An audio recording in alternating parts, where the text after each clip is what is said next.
Welcome to the Bound for Glory podcast. In this episode, we're talking to Johnny Mullenax. He's a local Tulsa musician who's starting to get some attention, touring regionally, nationally, and even internationally. If you don't know Johnny, he has a really colorful way of speaking. And he did ask me before the podcast if he could cuss on the podcast. And I said, Johnny, just be yourself. Say things however you want to say them. And so he does. And there's a lot of funny moments in this podcast. It's a great conversation you're not going to miss. If the kids are around, maybe put in headphones.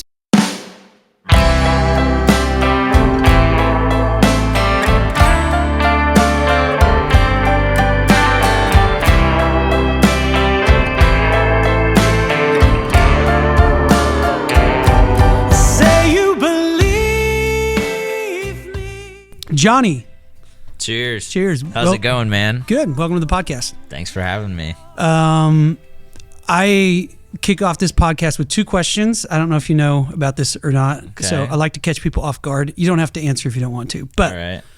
it's a good way to break the ice. Has nothing to do with your career or anything. But first question, have you ever seen a UFO?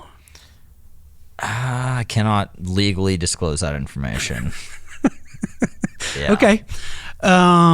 Do you know someone who's seen a UFO that you think they're telling the truth and they have a cool story? Most of the people that I know that say they've seen a UFO are usually on drugs. Yeah, but that doesn't mean they didn't see a UFO. That doesn't mean they didn't see it, but you never know. You never know. Second question, have you ever seen a ghost? I feel like I have seen a ghost, yes. Do you have a story for that? Not one that I can legally disclose. You don't have to, but somebody else's story, family stories? No. It's just a shame what happened. You feel like you've seen a ghost, though. You don't have to tell me the details, but... Yeah, I feel like I've seen a ghost before. So you're a ghost guy. I'm a ghost guy. I definitely believe in ghosts and definitely believe in UFOs. Okay. Are you more of a UFO guy or more of a ghost guy? I'm going to say 60-40, ghost on top. It's interesting. I don't know, 50-50. Do you know... I feel like that's a lame answer. It's interesting that I did a podcast about it, so I looked a lot into ghosts. What are you? I believe in ghosts. I've never seen one though, but I know a lot of people who have seen ghosts. And Christians today, a lot of Christians will be like, they think it's silly to believe in ghosts, but up until like 100 years ago, everyone believed in ghosts. I know. Everybody was seeing ghosts all the time, man. Jesus Christ himself believed in ghosts and said it something. in the Bible. He said, they thought I was a ghost. And I said, here, touch me. I'm real. I'm not a ghost. There's all sorts of moral lessons in there, but the real takeaway is ghosts are real. Yeah. Yeah. And people don't want to talk about it. Let's talk about it, dude. You won't tell me your story. I gave you the platform. If you change your mind, you don't have to. We can come back if you change your mind. You go, yeah, hey, I want to tell that like ghost when you're a story. kid, I don't know. I feel like I saw ghosts when I was a kid. I don't really want to divulge into the information. It was very Wasn't demonic, sick. was it? It was very sick. It was a demonic ghost, I or don't just know. Something out of the corner of Something your eye. out of the corner of your eye. Yeah. Mm-hmm. I've met a lot of people that say that. So. Yeah. There was a mom the other day that I was interviewing that her daughter was behind her. She was probably in her early 50s, and I asked her, and she totally didn't see the question coming. And she was like, yeah, we kind of do. And the daughter didn't know about it. And she's like, there's this staircase in our house. My husband sees it too. Oh, and God. And the daughter was like freaking out. It was hilarious. Man. But anyway. Goddamn ghosts. Always scaring those kids. It's a reality of life we gotta learn to accept. I don't want to see a ghost though, honestly. I'm Catholic, so I'm like just keep them away. I don't need to see spirits. Yeah, exactly. So I want to make sure I'm saying your last name right. Mullenax? Mullenax, yeah. Where are you from? Where's your people from? It's French, right? I don't really know. I should know. Okay. I need to go home and call my folks and be like, where exactly are we from again? But you grew up around Tulsa? Yes, Okay. I grew up, born and raised in Tulsa. Okay. Yeah, And you play a little guitar? I do. Yeah. Indeed. How long have you been doing that? My whole life. Pretty much my whole life. Like, I don't remember a time not playing the guitar. Really? Yeah. That's pretty wild. you look, when you play guitar, it looks like you've played your whole life. Well, thank you. It's actually kind of insane to watch you play sometimes. I think there's a lot of guys around town that are way better than me. I'm just a meat and potatoes kind of player. But yeah, dude, you're incredible on the guitar. Thank you. And you grew up with kind of a musical family, right? Yes. And so is that kind of the genesis of it? Yeah, I mean, my mom plays bass and played in like a 50s style rock band. Really? All of my childhood, and my uncles play, and just a huge musical family that all gets together. And how many of you are there, like siblings? I have 2 siblings, okay, a brother and a sister, and they both play as well. A lot of extended family, though? Lots and lots of extended family. And most of them play music? Yes, yeah. What was that like growing up? Fun as shit. Really? Yeah, but also, kind of makes you want to get better, Yeah. So I think that had a lot to do Where were you were you younger, older, middle? I'm the eldest child. Okay. Yes. Very cool. I grew up playing music, but had very little musicians in my family. So like my siblings, we all played piano, took piano lessons, that kind of thing. But gosh, yeah, having parents that played music, that's a different experience. Yeah, definitely. But I'm very, very grateful for it, Does it feel, I mean, at that point, it kind of feels like it's in your DNA. Like, definitely. You can't even, I didn't start playing a lot until I was like 12. Yeah. But like if you're playing like 4, 5, 6, like you don't even have. I've just always been obsessed with the guitar. You don't even have a memory of not playing music then. Yeah. That's wild. Yeah. Well, you're known around Tulsa for, you started doing the Bluegrass Jam. Mm-hmm. Tell me a little bit about that. Brunch, yeah. A brunch. It's every Sunday from noon to 3 at the Mercury Lounge. We started doing it about 2.5 years ago. Yeah, it's fucking crazy. There's like 300 people that come out every week, and it gets totally jam-packed and sweaty, and everybody's like just having a great time at noon on a Sunday. Did that, Gary's told me a little bit about that, that plays fiddle with you sometimes, and it seems really cool that just kind of organically happened. Yeah, the the general manager from Mercury Lounge, Ashley Kirkley, God bless you, Ashley, she was like, hey, we should do a Bluegrass Brunch. And I was like, okay, maybe that'll work, maybe it won't. She's like, we'll open the bar early. I've seen that picture before, and it's never worked as good as this. And sure enough, it came out hot. Yeah. And it's been a hit ever since. Why do you think it resonates with people? I think that we've never rehearsed or anything. We've had like 2 rehearsals ever with the band, and that includes brunch. So we kind of just get up there and try songs that we don't know and just wing it and try to kill it as hard as we can every time. And I think that resonates with people rather than it being like a rehearsed kind of like, okay, everyone, good morning, and thank you for coming out. We will now play our set, So I think that people really enjoy that, and it's just a overall great time. That's awesome. What were some of your influences, like musically growing up? But did you obviously have a lot of bluegrass background, but you do a lot, where did you start, and how did you end up where you are? Man, I started playing like blues, Stevie Ray Vaughan, Jimi Hendrix, shit like that, I think that's where a lot of people start. Got really into Randy Rhoads, Ozzy Osbourne's guitar player. Mm-hmm. And then in high school, I started playing jazz, got really into jazz guitar. And then through college, went to college for, a couple months, played in the band, the jazz band there, learned a lot. Where at? And where'd you go? I went to Tulsa Community College. Oh, okay. But I was lucky enough, I had a bunch of friends that went to TU. And so I would kind of go over there and go to some of their classes and go back to TCC and go to there. So I got a lot of, musical education in a short amount of time. Nice. But yeah, so I really like jazz a lot. How would you describe what you're doing today? Because one of the things about you that stands out to me is like you just sound like you. And that can be a curse sometimes, because like I know for me, like when I sing, I only sound like me. So I can't really be a cover band. Even if I want to, like if I'm covering a song, you know it's me singing it. I feel like it's kind of the same way with you, especially with your guitar style.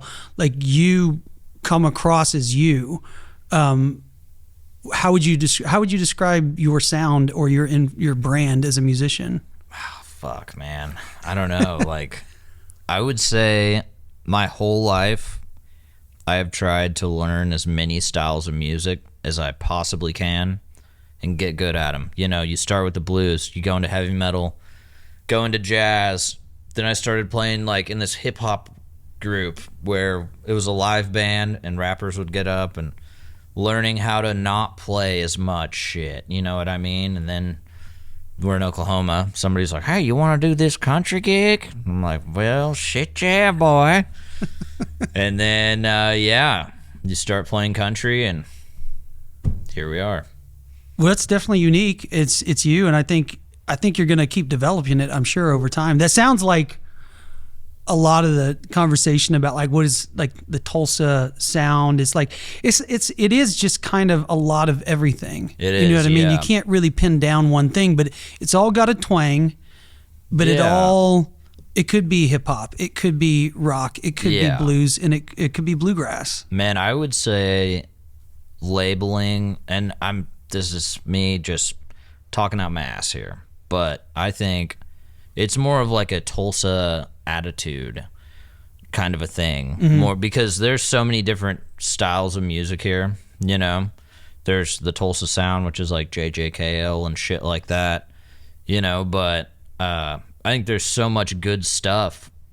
It's almost like all music that comes from Tulsa is the Tulsa sound, and it's all killing, you know?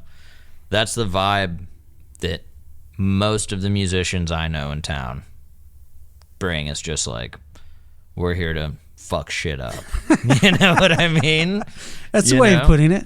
Yeah, I mean, that's I think a lot of other places are, like we were talking about earlier, kind of like polished, cookie cutter, you know. You're trying to sound, they're trying, like if you go to Nashville, it's a lot of that. It's like everyone trying to sound like what they think other people want them to sound like. In Tulsa, it's everybody's just being themselves. I think some of that though is just, we're actually, like you go to LA, you go to New York, you go to Nashville, like everyone, anytime you're in a room, there is a like people are trying to get a deal. You know what I mean? People are trying to get discovered. They're trying to, and then Tulsa is just far enough away that it's like, look, if I'm going to play at this bar or whatever, it's like, I'm not trying to get signed to a label. I'm just having fun and playing music with my friends. And that freedom to not have that pressure of like, oh, I'm trying to get the next thing. Yeah. Gives you the ability to kind of have a little swagger and say, I'm just being myself. Yeah, I think that, I don't know, that's always what I'm pushing for, is the next thing. Let's fucking go, you know? And I know a lot of people that play are pushing for that as well. But Tulsa just has this, I don't know. I know people that play 8 nights a week here and will never leave. And they make great money and have families, and it's freaking awesome, you know? Yeah. That's the way to do it, you know, but it's very different. Like, they're being themselves doing that. And in Nashville or some of these other places, you see people playing, you know, 100 shows a week, and they're like, they're trying to be something that they're not, you know? Yeah. And that's what I think makes Tulsa so special. I'd agree with that. What, when you think about like the next thing that you're always pushing for, kind of what do you have on the horizon? What do you got? Maybe talk a little bit about, you got some tours coming up that you're running on, and then kind of what do you see in the next year? Yeah. Man, yeah, we've got a bunch of tours here in the States, just like 5-day runs type of thing. So it's not Not too crazy. What states? I know Colorado is one. Going to New Mexico, Colorado. Got some stuff in Texas. Got some stuff in Indiana coming up. Missouri. A lot of regional stuff. But then in September, we're doing a 3-week France tour. So that's going to be freaking crazy. Have you ever been over? Never. How did you put that together? How did that come together? There's a guy named Dom. Great fucking guy. Shout out to Dom. He loves Tulsa music. He loves the Tulsa sound. J.J. Cale, Leon Russell, all that. He came here, met Paul. So he's French? He's French. Okay. As fuck. He came here on vacation, saw Paul Benjamin, is like, you should come to France. I'll book you a tour. Paul's like, all right.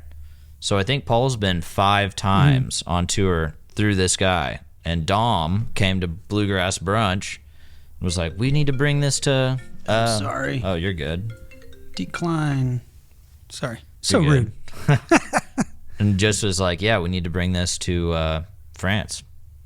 That's wild. It's freaking How many crazy. venues are you going to play? I think we have like 15 shows. So I'm guessing since Paul started, it's kind of grown and different and venues we're are always not, kind of the we're same. not going with Paul. We're Dom, the same guy that booked Paul's tour is booking our tour. Okay. If that makes sense. Yeah. So yeah, I think we have kind of a lot of different venues that we're playing, and some big, some small, but I'm just stoked to go to France and drink wine and eat baguettes and you know what I mean? Cheese. They, I wonder, I should have asked Paul that when I had him on, but like, it'll be really interesting to see their reaction to you guys. Cause I wonder if they, like in some of those places, if they ever even get a chance to hear the kind of stuff you guys do. I don't think they do. And I think that, we might have to like, persuade them into it a little bit. Be like, we're playing some rock funk stuff, but now we're getting a little country. Oh no, we're a little country. Squeeze in there are like, I know we were saying don't do covers, but yeah, there's certain covers that you could win them over and then slowly trick them into switching into something else. Yeah. The other, hard part is my French sucks. So I don't have any. That's going to be an issue. But no, it'll be fun. It's not that bad, actually, because if you try to speak French to them, if they act like they don't speak English, you try to speak French, they immediately go, I speak enough English. Exactly.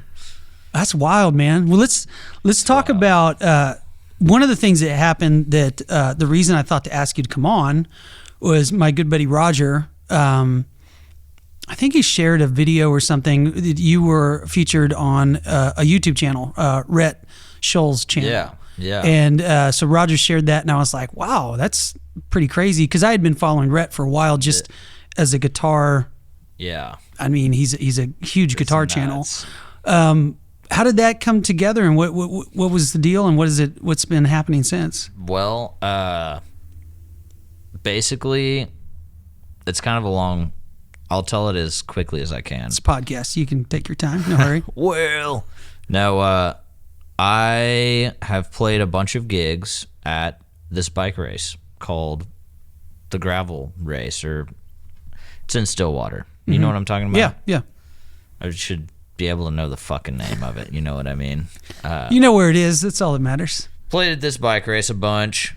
Bobby Wintle, he owns the bike race and this bike shop. Maybe a year ago, he hit me up and was like, hey man, we're having this band that you play at my bike shop sessions. Rhett was basically engineering the session, and he came and I met him, and he was just like, yeah man, sounds good. Anyway, where do you want your mic on your guitar amp? Super, super professional, nice, cool-ass dude. But then he made that YouTube video, and it's been awesome, It's blown up. I can't remember how many views it's gotten, but... it's gotten a lot. He sings your praises. I think he's definitely a fan. And that's very sweet and nice of him. Well, I think it was just cool to get, like... that outside perspective on what you do, but also on Tulsa. Yeah. And I don't want to be like, oh, we're better than other cities, but we are. But it was like cool to see like, it's one thing if you and I are like, man, Tulsa's great. We love the music, blah, blah, blah. It's like, yeah, well, who cares? Yeah. But to hear somebody like him kind of, be surprised and like taken aback and kind of go like, oh, wow, like these guys are really good. Yeah. And that, but then also the city, even like he talked quite a bit about like Tulsa's just, kind of happening right now. Yeah, it really is happening. I think that there are some very good infrastructures in place to make musicians succeed. But I don't know. It's nuts. Yeah. That's all I have to say. How has it impacted? Did anything come of it? Like, what are you doing now? Well, right now I'm on this badass podcast.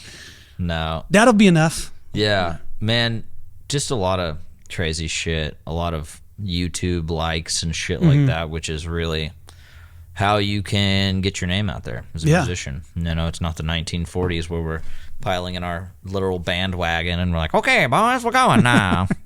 No. Have to post shit on YouTube. Yeah, and it can be difficult sometimes. YouTube is picky. It certainly can. Gosh, they trying to get the browser open. Well, sometimes they I don't know. I think it's the algorithm gets off, but there's videos get restricted and stuff, and it's like, why is that restricted? Like you dropped an F-bomb, and they're like, well, no, you can't see that video, and you're like, well, why exactly? Yeah. But we'll get around it. Yeah. But either way, for your career, that's fantastic. It's crazy. What do you? Tell me about the band right now. What's the lineup? Who do you have playing with you? We've got Paul Wilkes on bass, Thomas Trapp on the acoustic guitar. We've got Tony Spots on fiddle and Michael Skembray on fiddle. The thing is, like, we have a lot of rotating cast. Right now. Yeah. Well, give me the full lineup so that no one feels left out. Okay. You'll forget somebody and then you'll be in trouble. Yeah. So it's me, Paul Wilkes, Thomas Trapp, Tony Spots, Michael Skembray from Eureka Springs, Kays Mauser on the keyboard, Andrew Bear on the keyboard, Jake Lynn on the drum, Michael Frost on the drums, Nick Foster on the drums. There's you have Roger sometimes too, don't you? Roger Ray, man. He's our number one star boy, dude. Yeah. He's the shit. He is. I love Roger. And we have a lot of fun. We have a lot of fun talking about music. We have more fun talking about UFOs. Oh, yeah. Yeah. If you ever want to divulge that story, you don't have to. I'm not trying to make you say something. Roger was actually involved in that UFO story. There's a probing of sorts. Just kidding. This is going to get us banned on YouTube. Yeah. Restricted content. No. That's funny. So, okay, outside of music or outside of live performance, what do you have any recordings coming up, or are you going in the studio? We've got a 5-song EP called the Friend Like You EP that we're going to be releasing. When is that going to come out? Hopefully in like a month. Before France. Yes, before France for sure. And we just went to the church studio 2 weeks ago and recorded another 5-song EP. Nice. So hopefully we can have that out by the end of the year. Did you guys do like live room or sessions? We did it live. Whole thing? Yep. Nice. That's the place to do it. Definitely the place to do it. And, that band is so tight, man, because we all play together so much in different bands, and really the level of communication on the bandstand is very high. So it's easy for us. I don't want to say easy, but we're able to do it live because everybody's so tight. Yeah. But probably feels more natural that way anyway. Yeah, I think that if you really want a solid product, you got to do it bit by bit. That's how everybody does it now. Awesome. Well, outside of recording, how do we get to know more about Johnny? What else is going on in your life? Man, I don't know. Keep finding stray dogs. How many dogs do you have? I just have 2 dogs right now, but they're not strays. They're my personals. But yeah, I don't know. Found like 2 dogs in the last week. Teddy, you know Ted Scott. Mm-hmm. He found his stray dog in that alley over there. Nice. That's how he Alley remembers to come to this where we are. It's like where I found my dog. Exactly. Always been a dog guy, not a cat guy. I've just never had a cat. I like all animals. Okay. But I do love dogs. Love my little puppies. Nice. I'm allergic to cats. I like them, but I can't be anywhere near them. Yeah. So sorry, cats. I mean, yeah, I pretty much just wake up, hang with the dogs and my fiance, smoke weed. You're engaged. Yes. I didn't know that. I am. Who's- She's going to make an honest woman out of me. Who's the lucky lady? Her name is Lauren. Yeah, how'd you guys meet? I was at the Sound Pony, taking a big old shot of whiskey, and I threw it down on the bar, and she looked up and gave me this look like, and I was like, all right, there she is. There's the one. Yep, been together 8 years. Nice. So, Do you have any artistic interests outside of music? yeah, I really like, I don't know, writing, poetry, shit like that. I'm not like into poetry, but I like writing songs, And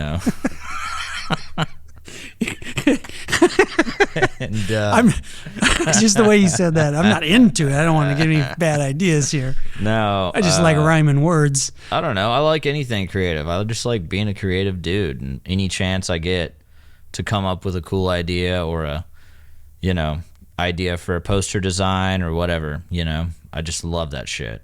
Have you seen the app Suno? I have not. It's terrifying. What is it? Nick told me about it a week or so ago, and it's this new AI platform Oh, God. that I'm not even kidding. I'll show you this. It'll compose music, and so I thought I was just playing around with it, and I thought, Could you send me the website real quick, man? I'll play for you. Make a couple hits for me. What I started doing was, it'd be good to get your opinion on this. I plugged my song into it and gave it some parameters, and it recomposed my song into what I think is actually a perfectly composed funk song. Perfectly. Like, so this is my song called I Want to Believe, and then it rewrote it into this. Here, let me just play it. And damn it, it's terrifying. It's unnerving. Say you believe me, so I won't be alone. This is AI. Say you believe me, Is this you singing? No, but it's my words. Fuck. the world is confused by the God's simple truth. You like it, don't you? No. No, I don't. You have to. Listen. Say you won't let go if I'm losing touch. Say you won't Damn. let go if I'm losing touch. When I look to the It's pretty funky, dude. Now I'll play the original. Hold on. Look, you got to hear the hook, though. if I'm losing It's right here. well, I try to forget this and let go, Okay. but I just can't walk away. All right. What's the odds of the difference, you know? Sounds like Eye of the Tiger. Yeah. Not a fool, just It sounds like that could be James Brown. this way. Say you believe me, and I won't give Wow. up. Say you believe God damn it, they It's even got nuts. the cowbell. So I was having a real existential crisis because I'm like listening to that and I'm driving and I'm like, I know what it takes to write and record a good song like that, and I'm gonna pull up mine so you can hear the difference. It did it all in 20 seconds. That's fucked up. But then it's like, it's half me. It's my words. Yeah. You know what I mean? Here's the original. Oh shit. Totally different. I mean, That's crazy, man. so it turned this into that. It just made me cooler. No. Damn, you got some pipes on you, boy.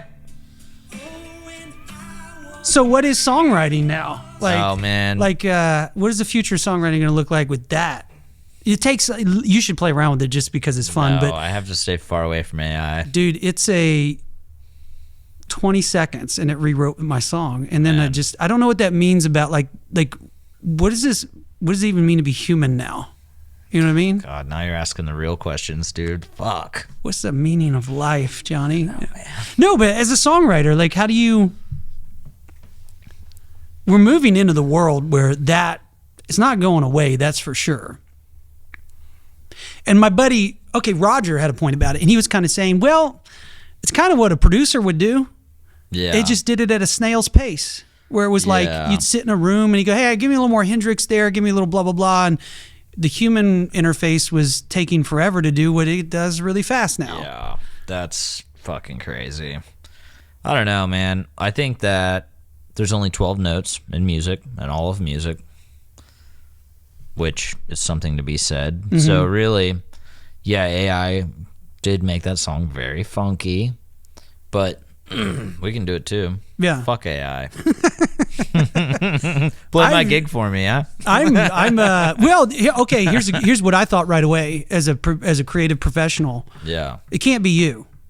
Like it could write a song. It could write a song that sounds like you. It could write it. Yeah. It could take that. But if somebody wants to see, and that might be the future for musicians, is your live performance. If I want to see you sing and play, I got to go see you. Oh, yeah, but I mean, even like streaming, you're not making money off that. No. You know, unless you are, but... Well, nobody really is. But Yeah, I think that majority of people. the thought I had is like, the people that are actually going to still have jobs are the people who can actually do things like a live performance. That, I mean, AI can't do that. It could write a song, but there's only so far. Like, so you write a hit song, but no one's ever actually. That's not a real person even playing it. So Yeah. like, I think humans like other humans. They're gonna want it. They want to interact with other humans. It's the reason we do these kind of things. It's why if you were just an AI, I don't have any desire to interact with you. I'm not actually an AI. You're not. No. I don't Just know. to throw that out there. I guess, yeah, I just want to see what your opinion of songwriting AI, the future. You might not have any opinion, but I think it's really fun on breaks at gigs to come up with crazy ideas and throw them in Chat GPT and be like, write me a song about whatever. You know Yeah. what I mean? but it usually sounds like AI. That doesn't sound like AI. No, I know. That sounds really good. He's hired. Fucking, what's his name? Andrew Inglewood? Yeah.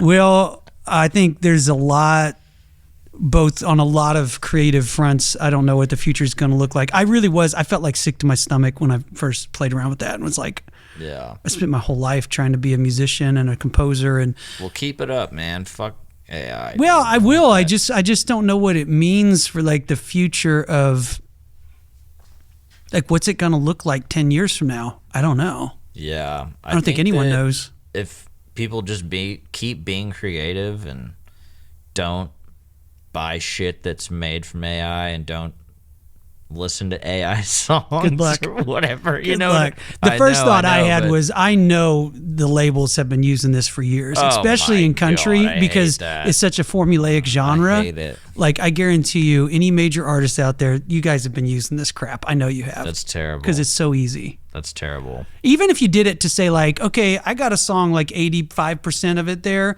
and I just need a little bit of help buttoning it up.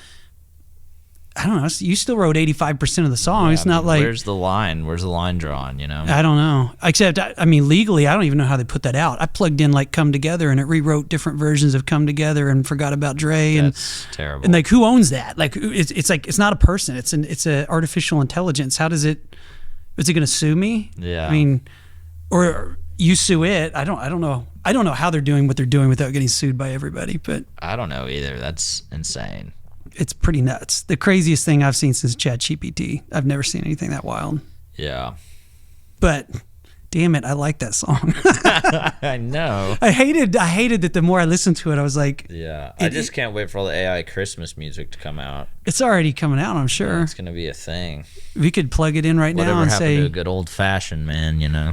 they I think that you're doing the opposite of that, and I don't know. I think people it's like when the pandemic happened and everybody kind of was isolated for a minute, and then people were like so happy to be back together. Totally. It's like tech might separate us for a minute, but at the end of the day, people are going to want to come out to Sunday brunch and listen to your bluegrass and hang out with their friends and have a beer. And AI can't take that away from anybody. Totally. I agree completely. Well, thank you for coming on the podcast. Yeah. And I would love to come out and see you play here soon at one of your mini gigs. I don't know what's next, but Sunday maybe. Sunday. All Yeah. right. Sunday brunch. Well, hey, Mercury Lounge if you're out Sunday. What times again? Noon to 3. Noon to 3, and it's an insane performance and It's a very, lineup. very fun time. You won't regret it. So cheers, bro. Cheers, dude. Seems like the world